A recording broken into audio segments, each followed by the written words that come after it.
this podcast is made possible by the generosity of listeners like you. Kindly consider a contribution through Patreon or PayPal. Links are in the details box. Patreon is a monthly subscription that you can cancel anytime, and PayPal is a one-time donation. Any amount is appreciated. And follow us on social media. We're on Facebook, Instagram, and Twitter, the handle, the Beirut Banyan. And you can find us on our YouTube channel with the same name, and you can start watching the episodes as they're released. Thank you for listening, and thank you for watching. I'm Ronnie Shatah, and this is the Beirut Banyan.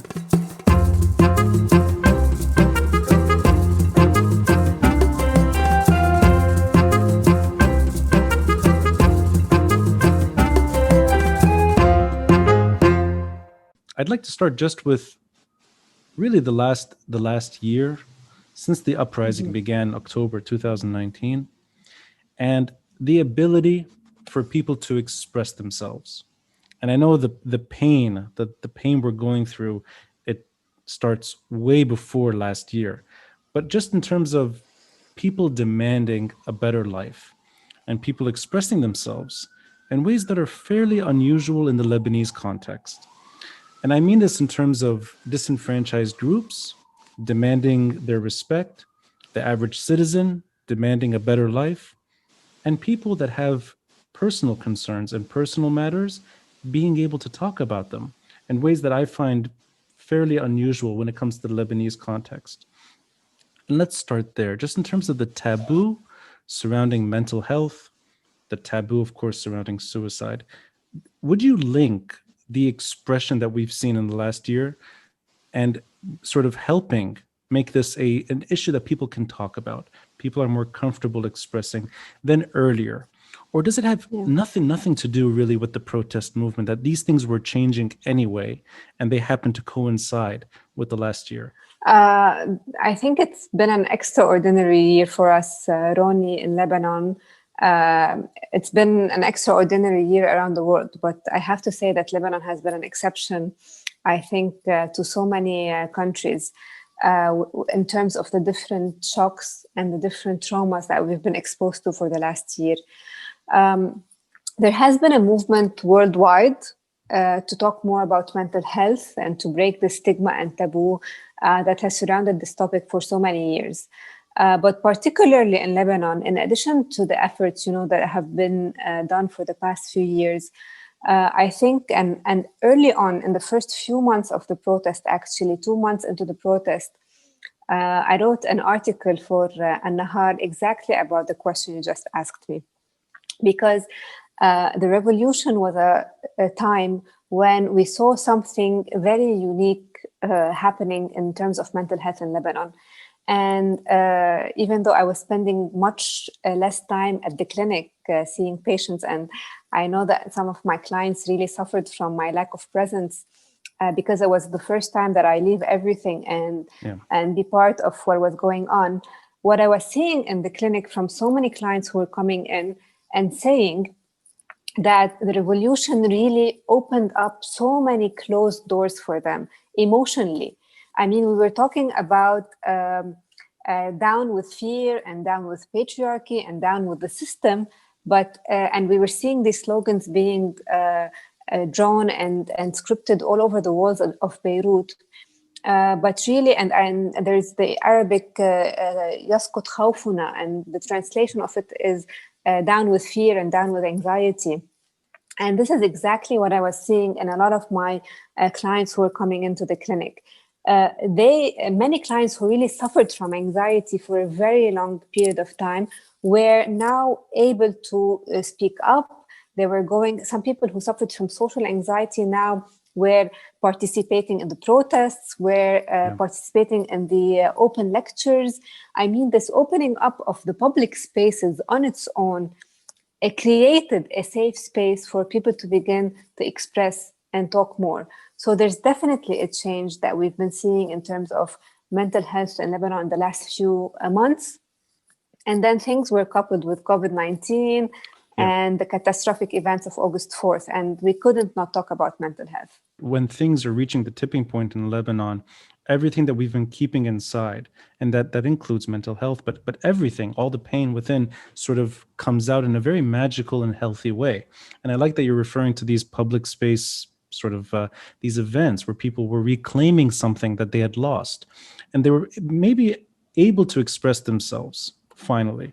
And I'm curious, just the issue of taboo, is that something that has been changing in the Lebanese scene for some time? It's just sort of Mm. bit by bit, or does it coincide with also people are so frustrated that they see no other alternative? They have to express themselves. That there's a tipping point in the Lebanese context. There is a tipping point in the Lebanese context after the revolution, but I have to say that the issue of taboo is something that we've been working on for many years now. I co-founded one of the leading mental health organizations in the country, Embace, and one of the main missions of Embace since 2013 has been actually to work on, raising awareness, and we started some of the first national awareness campaigns in the country around mental health. And they were really targeted at, breaking the taboo and starting to talk about it. In addition to that, actually, only 7 years ago, there has been the launching of the National Mental Health Program at the Ministry of Public Health. Right. I mean, before 7 years ago, the Ministry of Health did not even recognize mental health. And so there's been a lot of national efforts taking place so that this stigma is slowly broken down. So I like that it's almost a grassroots effort, that over time this sort of the groundwork is already sort of there, and you can build on that. And the reason I'm asking you about the sort of the growth, or let's say the foundation, I remember growing up in Beirut, and you would never have any discussion around these issues. I mean, even forget family and friends. I mean, even you're too afraid to confront it yourself on an individual level. And the protests, I think this was maybe in November last year, there was a frank discussion at Riwak and Marim Khayel in the basement. I think maybe 100 people or so showed up to talk about their own individual stories that had to do with depression, anxiety, stress, and some even shared their sort of innermost experiences and suicide attempts. And I mean, 100 people engaged and supporting each other. And for me, this was astonishing. Yes. And that's my own life. I've seen that sort of take hold, and I like that you brought up Embrace. And I'll be honest. I mean, I this is something that I used to think of as sort of something that you do only in extreme circumstances. And I think this is also a byproduct of not being able to discuss these things. You only go there as a last resort. And I like that it's a very friendly atmosphere, that you don't have to wait to the last second to call this number. And it's 1564, if I'm not mistaken. That's the 4-digit. So can we go maybe talk about the hotline itself, and whether its inception was it born out of individual experiences that you were facing, that people were calling you, and maybe that you didn't see that you could handle all of this, you saw it as something bigger? And where does it come from exactly, that hotline idea, at least in the Lebanese story? And the reason I'm curious is because the population is small. People recognize each other. People sometimes even recognize each other's voices. So there's a bit of a concern there. And I wonder if, I mean, how does all that tie into trying to do this in the Lebanese scene? Actually, the journey of the hotline, Ronnie, was a quite one that really started also very much in a grassroots way. I mean, when we started Embrace in 2013, our mission was really to focus on mental health. And we all know that the most difficult consequence that someone can reach in terms of mental health, if the illness is not treated, if they don't pay attention to the symptoms they're going through, is potentially suicide. And you just mentioned, we're not used to in our society to talk about mental health. But when we started some of these grassroots movements, myself and my colleagues and friends, the co-founders of the organization, many of us are mental health professionals, and many of us also started Embrace because out of the words and the experiences of our own clients and people we've worked with who have experiences with mental health issues. And one of the main things they said is, you know what, as a client, I'm coming, I'm doing my homework to get better, I'm seeking treatment, but when I go back out in the society, I'm not being able to receive the care that I need from my family, or the support that I need from my family and friends. And this is because the community was still, as you're saying, not open and accepting of talking about mental health problems. And many years back, when we decided to gauge the topic of suicide, actually, that was also a big challenge for us, because we knew that if the society is not ready to talk about mental health, it's definitely not going to be ready to talk about suicide. Right. But we decided to take that challenge on. And we started one of these walks at 5 a.m. in the morning. I'm glad. I sometimes I shouldn't be up that early, and then I witnessed this myself, and I really was a Yeah. bit. I was very surprised. That's determination. So yeah, let's talk about that actually. Those 5 a.m. walks and what the purpose was. Yeah, so the 5 a.m. walk actually is it's an idea that actually comes from the States. They have these walks called Out of the Darkness, where they raise awareness on suicide, and it's a memorial walk for people who have lost loved ones to suicide. And one of the co-founders of Embrace, who's a dear friend of mine, his wife had lost her brother to suicide many years ago. And this experience has touched the family. And even though it's been more than 20 years, we know that family members often have difficulty grieving death by suicide many years after they lose their loved ones. And so really, Embrace has always taken on challenges. And when we decided to take on this 5 a.m. walk to try to support families who have lost people to suicide, the first year we had this walk, around 50 people joined. A bit less than 50 maybe the first year we did it. And again, it's 5 a.m. in the morning. It's a challenge. Yeah. But last year when we did this walk in 2019, 2020 was canceled due to COVID. Right. By 2019, we were doing almost our sixth annual walk, and almost 350 people join each year now. Wow. From less than 50 members. And this is what we talk about when we say grassroots. We're building a community that's slowly becoming more accepting of these issues. And when we started doing these walks every year, Roni, what we started hearing from people is, why don't we have a hotline in Lebanon? I see. Like all the other countries. Right. And definitely this was something that was of interest to us. And we started working slowly on building the grounds for it and preparing the community to receive such a service. And this was through talking more about mental health and suicide. And when we started 3 years ago, we were getting around 20, 30 calls a month. Now we get around 700 calls a month. Oh, wow. So this is regular basis. People are comfortable sort of, and I'm assuming this discretion comes with it, that there's nothing known about the person per se. It's just sort of a friend. Course. Right. So that anonymity, is that really the lifeline, I guess, for this lifeline, that nobody will know who they are. They're comfortable just being anonymous and there's no judgment. Does that sort of make it easier? And that Lebanon is a very collectivist society. People talk, people share information, and people get judged, and there's a lot of shame involved. And I think that's really where it comes from, that there's deep shame when you're stigmatized in something that's beyond your control. So is that the magic that nobody knows? And I hope I got this right, that it's not the same person who speaks each time. If you call back again, there's a guarantee that you don't have a emotional bond per se with the hotline operator. Is that correct? Correct. Yes.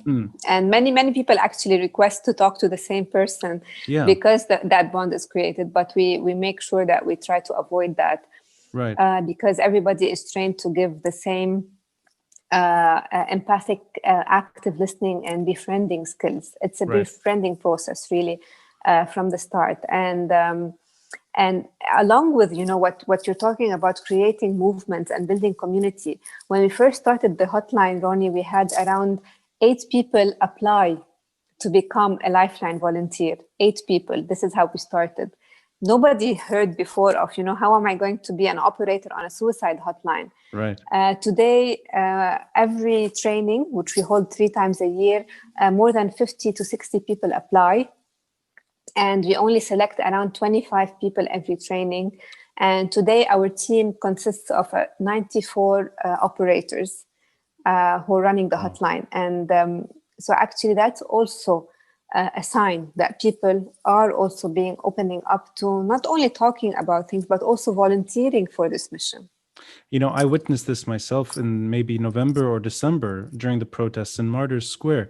My co-host, who was interviewing protesters in Martyrs Square, stumbled upon a volunteer from Embrace, and she spoke about her passion, her enthusiasm, and her commitment to Embrace. And I was taken aback that it's finally out in the open, and this is something you cannot retreat from. It's almost a one-way street. It's very difficult to imagine the issue of mental health and in extreme cases suicide being sort of shelved again. I think once it's open, it's done. And I want to pick your brain on why this took so much time in the Lebanese context. And the reason I'm curious is, growing up, it's sort of I think it's anecdotal. You'd always sort of try to find the good and compare Lebanon to other countries that are maybe way more comfortable lifestyle. Case in point is maybe Sweden or Finland. And you always sort of say this anecdotal thing that, yeah, but Lebanon's suicide the rates are very low. And then Scandinavian countries, they're very high. So it must be really a nightmare to live in Sweden and Finland. Sort of silly referencing. But why is it that in the Lebanese context, even though it's an issue and it's a sort of an issue that has to be addressed, but the rates are not so high compared to European countries? And I hope I got this right, that even with all the issues that are happening in Lebanon, and we'll get into some of them that are very sensitive, the rates have not increased, that it's sort of a consistent rate.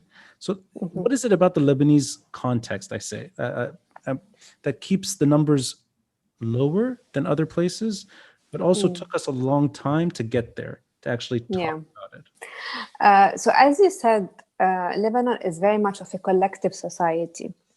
So what we see is that even though there's a big taboo around mental health, when somebody does fall mentally ill in a family, the whole family takes on the responsibility of usually caring for that person, even if it's a mental illness, especially when there's an attempt of suicide. We've seen this happening in many families who knew nothing about mental health and actually judged people with mental illness. But if somebody in the family falls ill or attempts suicide, those families come in and they want to know more and they want to understand what happened with their family member, because we are very collectivist. And that's why also it plays a protective factor. In European countries, one of the highest risk factors for suicide, as you mentioned, even though they have a relatively good standard of living, is actually loneliness and isolation, which we don't have very high in Lebanon. Because I think even if you wanted to, it's impossible. Exactly. Which is, again, it's a double-edged sword, because also a lot of the risk factors for suicide in Lebanon, from what we've seen on the hotline, is or are stressors related to family discord. And many people call the hotline with these kinds of stressors, not being accepted in the family or having difficulties. So we really have very complex and enmeshed family relationships and dynamics in Lebanon.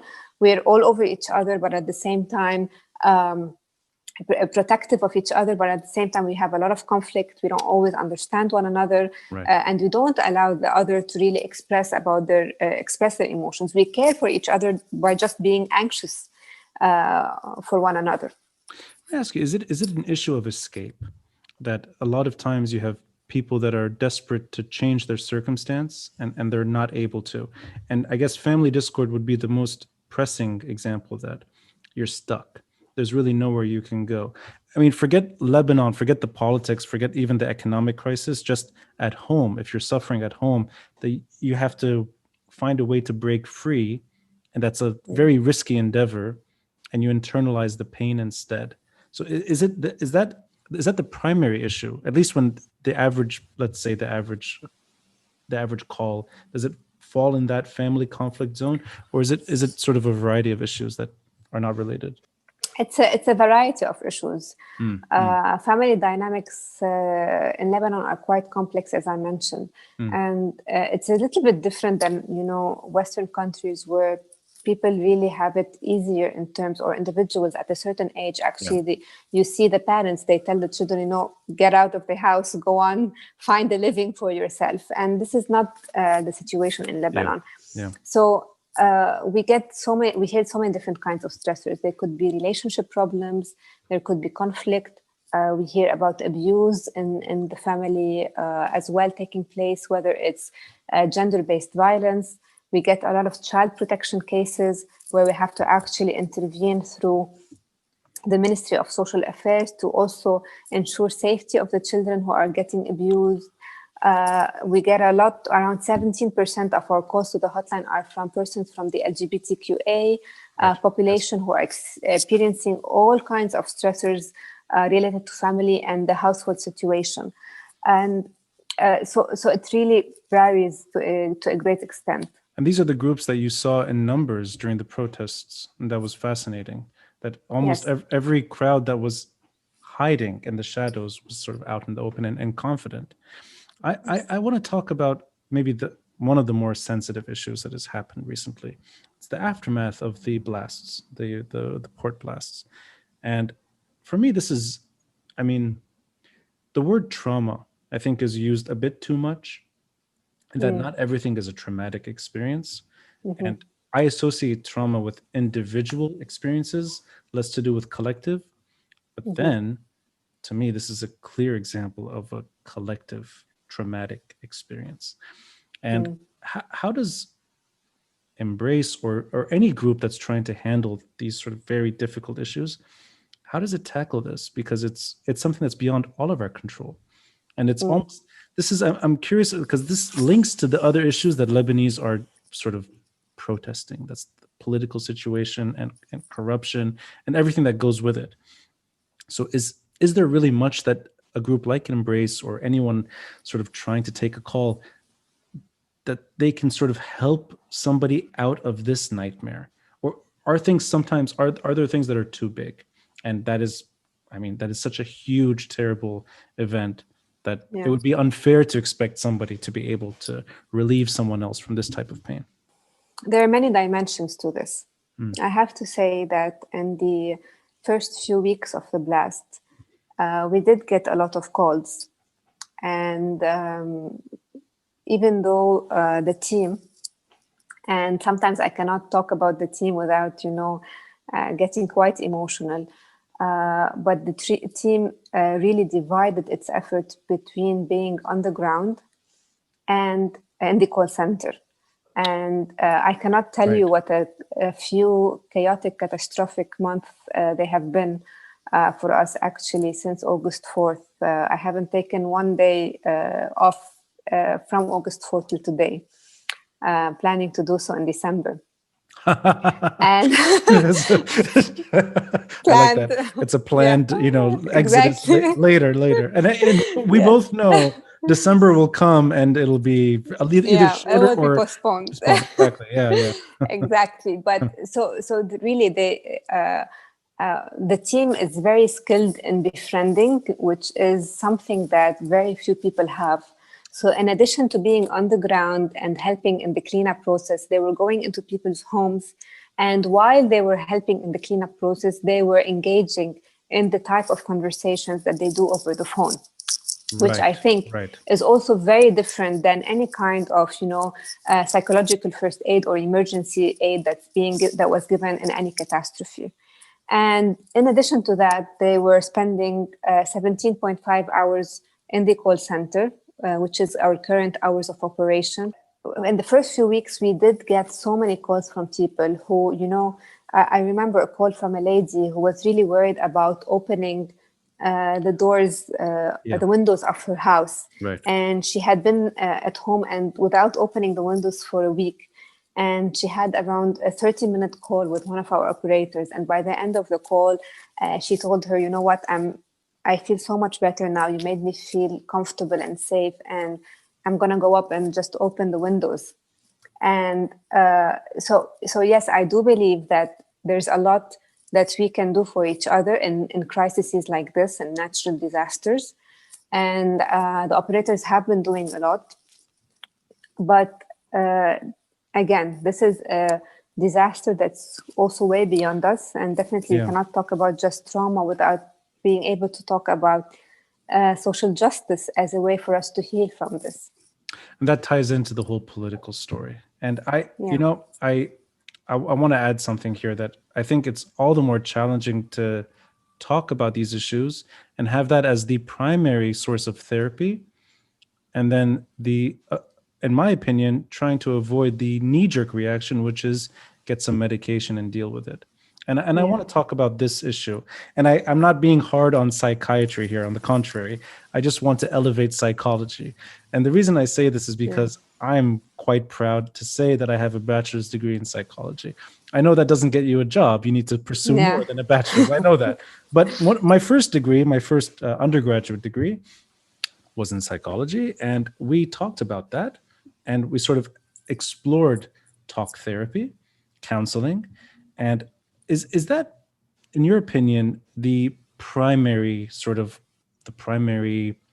medicine, if you will, that this is something that should be explored before jumping into what we used to see all the time, unfortunately, which is you could buy Xanax at the counter from a pharmacy.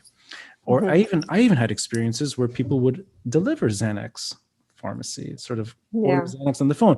I think that has stopped for the most part. That maybe dates me a bit, but that's not that long ago. And you could get psychotropic medication without a prescription, and it was being abused. Xanax is maybe the most common used, and the people using it to sleep as well. So just in terms of psychology and talk therapy, is that really the primary step before going anywhere else? And is that really the challenge for Embrace, being able to elevate this to the forefront so that you don't have to hide with your medicine, you can talk? The slogan of Embrace, actually, Roni, is talking saves lives. Okay. So we definitely put talking on the forefront. Yeah. But as a psychologist and who's somewhat eclectic in her approach as well, we really believe in the biopsychosocial model.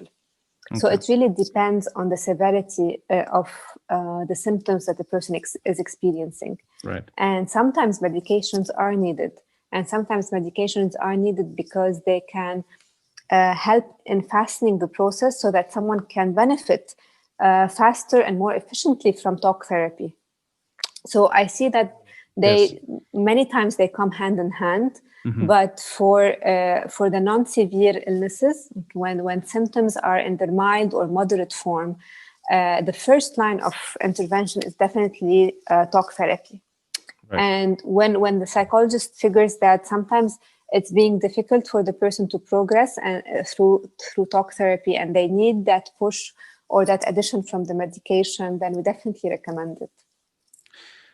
And now I'm going to ask you the very difficult question. And I won't take much more of your time, but I saved the most difficult for last. We're both seeing Lebanon change dramatically. And in some ways, it's changing for the better. And I think we kind of hint at that expression and sort of elevating our concerns without shame, I think, is one of those issues. We've done that. Whether or not we get to a better place, I think, is secondary. But people are able to talk now and confront their own pain. Yeah. And then we've seen the very dire circumstance as well. And we're watching a country that's paralyzed for the most part. As somebody who's committed to the country, and as somebody who's, I think, committed to more than mental health, I mean, you're talking about social justice and making that part of the story. Do you see things moving forward in the right direction in the near future? Not the distant future where in 50 years we can talk about all types of hypotheticals. But I mean, for the moment, with everything that is happening, do you see positive change on the horizon? Or are we dealing with something that is maybe almost medium-term paralysis? And for better or worse, we're going to have to address our concerns all the more for the time being. And one of them is mental health, and just your own reflections on where things are moving. And I ask you because I think I've never been able to ask somebody in this position on their opinions on where things are moving. I've had Yeah. political pundits, I've had economists, I've had sort of people that make a living off of exploring the standard issues. Yeah. Never had this conversation with mental health experts. So I'd love your Yeah. thoughts. I it's a little bit yeah, I don't want to be an analyst as well, because I'm neither a political analyst nor, as they say, psychologists can predict the future and tell us where we're going. What are they called? The I forgot their names. The people, Yeah. fortune teller, right? Fortune teller, exactly. But being someone who's more and more involved in the public affairs, and especially after the revolution, we are witnessing that change is quite difficult in the midterm time.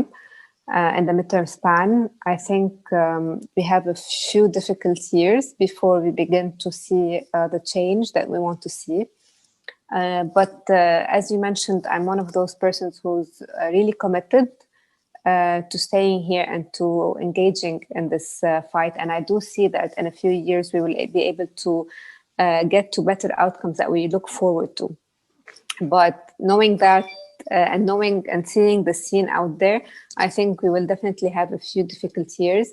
The next 2 years are going to be a marathon towards the first elections. Yes, and and even that is going to be just the tip of the iceberg in terms of our fight. I mean, we have this elections and the one in 6 years from now. Those are two big battles that we're going to have to work really hard for. That's well said. I'll just end it with a personal story.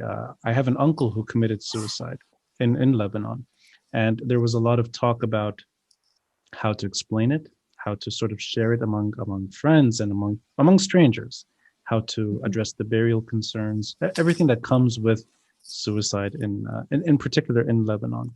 And I found it interesting that there was some conversation about the illness, about the medication that was being taken, about all the stresses that led to that moment, and maybe the missed opportunity. But regardless, it was something that we were able to talk as a family and sort of among relatives. And even that I found to be a step in the right direction, that this is something I couldn't imagine being done before. And I'm not that old. I'm turning 40. So, but I have some perspective, at least, growing up in Lebanon when you would not even talk about it in your immediate family, let alone an uncle or an aunt. Now you can. And I think it's looked at positively. So I for better or worse, I think that small improvements here and there do matter. And I hope that I look forward to the good work you're doing and then sort of expanding on that. And it means a lot to be able to gauge your mind on these issues. So I won't take any. I've seen so many. Thank you for sharing that, actually, because one of the things that pains me the most is when I see family members in the clinic who have lost someone to suicide. As a clinician, I've worked with clients who have thought about suicide and contemplated it and went through the pain of it. But there's nothing more painful than when a client comes in and they've lost someone. And that grieving process really takes a huge toll. And nobody understands that it's a different grieving process than any other death. So I think this is one of the main things we need to keep working on. Definitely. I agree. And I'll just add to that I think people talk about untimely loss all the time, that sort of happened out of nowhere. And you can attribute that to all types of death. Somebody could fall ill rapidly and die. And suicide is not just untimely. It's not that it just happens out of nowhere. I liken it to unjust loss as well. That this is it's not a natural death. This is, in a way, somebody killing themselves. So I think it sort of goes into that sphere as well. And maybe that makes it harder to address and all the harder to talk about. So that's also a very positive change, that you True. can more and more. And True. well, thank you, Mia, and thank you for staying Thank you. awake. Your dog was well Thank you, behaved the Ronnie. whole time. Yes, And- indeed. and let's just Surprisingly. something very magical happened. ما انقطعش الانترنت ولا الكهرباء. صح. The first 5 times were failure. This time it worked. So there we go. الله يخلينا ال 4G. That's well said. It was a pleasure, Ronnie. Thank you Thank for you, Mia. hosting me. And looking forward to having more of these conversations live when you're in Lebanon. Thank you, Mia.